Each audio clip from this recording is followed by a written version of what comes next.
7 milliards de voisins, on est ensemble. Tout le monde est voisin. 7 milliards de voisins, Chantal Laureau. Bonjour, bienvenue dans 7 milliards de voisins.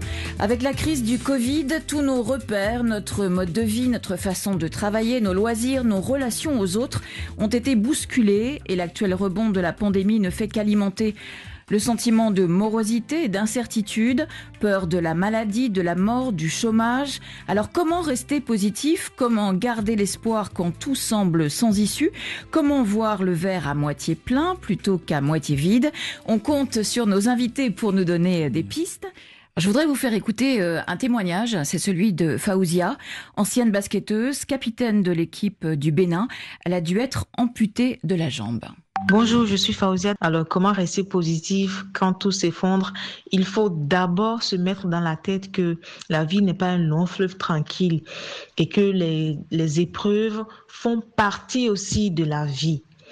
Il n'y a pas de hasard sur Terre et parfois même, on apprend mieux certaines leçons dans certaines difficultés. C'est-à-dire que les épreuves ne sont pas forcément là pour nous abattre, non. C'est parfois de meilleurs moyens pour nous transmettre certaines leçons. Et des fois, c'est à travers même certaines difficultés qu'on se redécouvre soi-même, qu'on découvre certains dons qui étaient cachés en nous. On découvre qu'on a des capacités à s'adapter.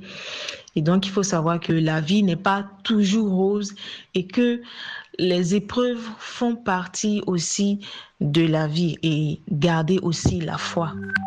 Florence. Magnifique, Oui. C'est très, très, très émouvant. Oui, Fabrice, votre première C'est juste réaction. très émouvant parce que c'est ça, les épreuves font partie de la vie et ça semble négatif et en fait c'est ça qui est positif. Et c'est ça le paradoxe, c'est pour ça que j'ai voulu écrire ce livre au fond. Comment rester serein quand tout s'effondre en acceptant qu'il y a du négatif et à partir de là, il peut se transformer en positif. Florence. Alors, le contraste est formidable, c'est-à-dire que nous avons l'illusion que lorsque nous sommes dans des périodes heureuses, c'est formidable et ça ne peut pas être mieux.